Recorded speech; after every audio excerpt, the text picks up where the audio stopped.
There are very few things that I can say about this game, but you have somehow landed on the one thing that I can't answer, and that's that yes, Peter is not gone. He will be a part of the second game, and he won't be relegated to the couch, I promise.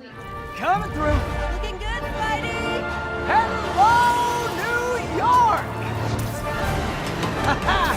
New suit, same old me. We are so back, Spidey Squad. But anyways, welcome back, true believers and all you spectacular Spidey fans out there, to another brand new Marvel Spider-Man 3 related video. And yes, everybody, I am not dead. For those of you who have been wondering exactly where the hell I've been this whole time, if you have been keeping up to date either on my Twitter account or my YouTube community tab page, is that I have officially moved all the way from California to Orlando, Florida to begin my internship at the Walt Disney World Company. Now, in my case, this 6-month-long internship is going to be lasting starting from now in February and will be ending all the way in August later this year, with the hopes of potentially landing a role within the gaming industry. So if you're ever wondering why I may not be uploading as frequently as I previously did, that's pretty much due to my brand new schedule of working nearly 6-hour-long shifts almost every day, primarily within Disney's Animal Kingdom in Walt Disney World. But no matter what, I'm still going to be doing my absolute best to provide every single one of you true believers out there with the best content that you could possibly deserve. And today's video is no exception, because as it currently stands, we did recently receive some brand new exclusive information in regards to the highly anticipated and potential finale of the incredibly beloved Marvel gaming franchise from Insomniac Games. And yes, everybody, I am indeed referring to the one and only Marvel Spider-Man 3. So if you're beyond hype like I am to see the full-on continuation of the Marvel Spider-Man franchise in action, then definitely be sure to thwip that like button and subscribe to the channel for even more Marvel Games videos like this down the line. So to swing right on into this news is that we do have an exclusive article straight from the mouth of the MCU Direct, where they were actually able to conduct a one-on-one interview with our main man of Insomniac Games, Peter Parker, of Yuri Lowenthal. And shockingly enough, Yuri Lowenthal himself actually gave us our first official bit of news in relation to Marvel's Spider-Man 3 and the story that game will be building off of from Marvel's Spider-Man 2. Insomniac Games' Peter Parker actor Yuri Lowenthal spoke exclusively with the Direct on February 22nd at Multicon, a benefit held for the LA wildfire recovery. And the topic of Marvel's Spider-Man 3, of course, came up. Marvel's Spider-Man 2 ended with Peter Parker setting down his web-slinging mantle for now, and leaving Miles Morales to take care of New York. Peter will seemingly be putting his personal life first for some time, while continuing the Emily May Foundation from his garage and remaining a mentor to Miles, which I, for one, still thoroughly believe is a fantastic narrative decision for Peter to currently go through, considering everything that he had to deal with in Marvel's Spider-Man 2 with having to face off against his best friend of Harry Osborn becoming Venom, and directly honoring Harry's legacy by still trying to make sure that the EMF can keep moving forward. But during this interview is that the Direct's very own Russ Milheim asked Yuri Lowenthal what Marvel Spider-Man 2's ending means for Peter's future in the next game. And this is what Yuri had to say. Now, I have to ask about Spider-Man, obviously.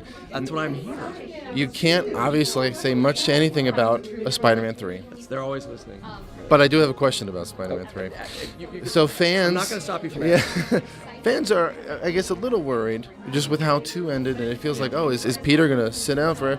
But the story feels like it's still, like, got to focus a little bit on Peter. So can you at least say that for sure Peter will come back in that story, and he's not going to be just gone and sitting at home? There are very few things that I can say about this game, but you have somehow landed on the one thing that I can't answer, and that's that yes, Peter is not gone. He will be a part of the second game, and he won't be relegated to the couch, I promise. That's good. I mean, I'm sure it's a comfortable couch. I don't want to take away from the couch. Absolutely. Yeah. No, I wouldn't let them.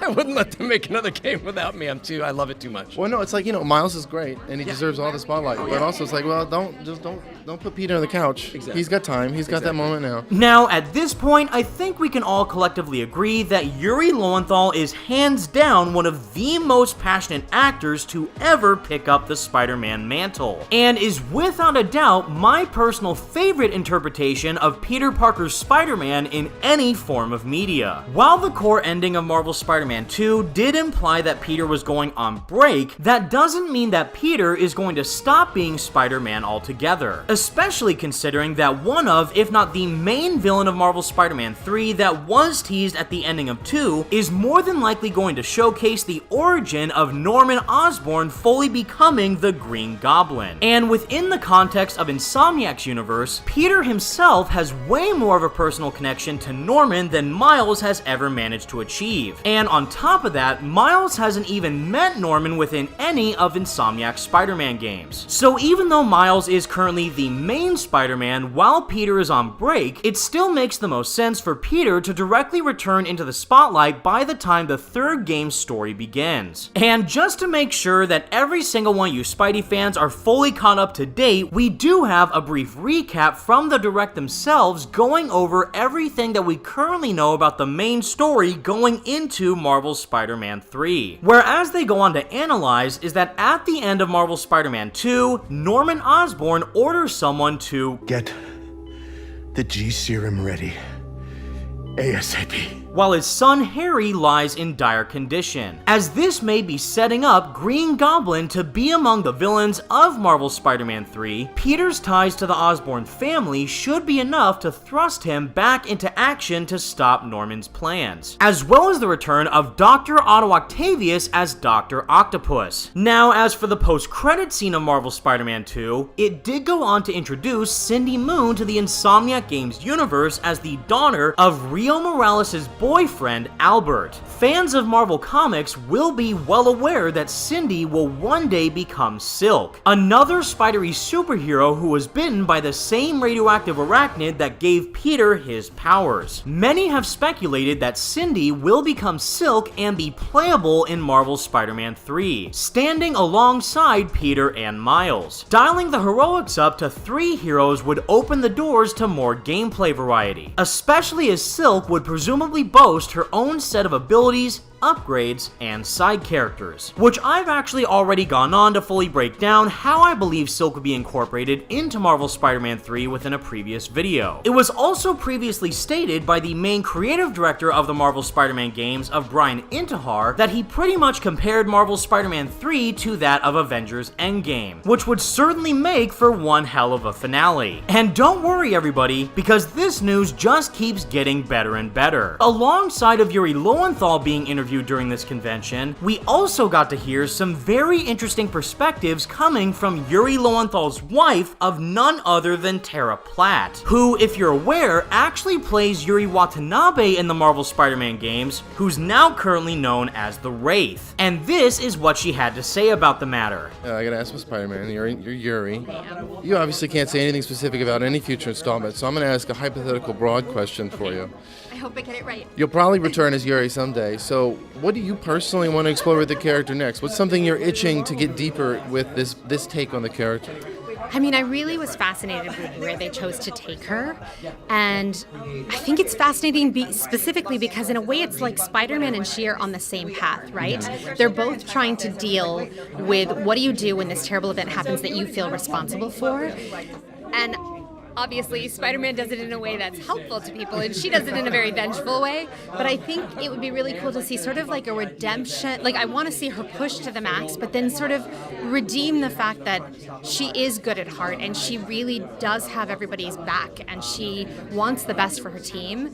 And so finding a way for her and Spider-Man to be a team again, I think would be really exciting to sort of see. Now, out of all the various story beats that Marvel's Spider-Man 2 managed to tread upon, the biggest cliffhanger that we did see not be wrapped up within that game has to go to the Flame side mission story, which of course directly involves both Peter Parker and Yuri Watanabe going over the Flame, who actually ends up being none other than Cletus Cassidy, aka Carnage. And given the fact that Cletus was able to actually secure his very own symbiote by the end of all the Flame side missions, it now begs the question as to when and where we could see Carnage pop up next. And if we're lucky, we could be able to see the potential conclusion of this storyline occur in the finale of the franchise with Marvel's Spider-Man 3, or by some miracle, we could see another appearance of Carnage pop up within a potential spin-off game which could take place in between Marvel's Spider-Man 2 and Marvel's Spider-Man 3. But we're just gonna have to keep our fingers crossed as to whether or not that game could still be a possibility, because I, for one, sure hope that it is.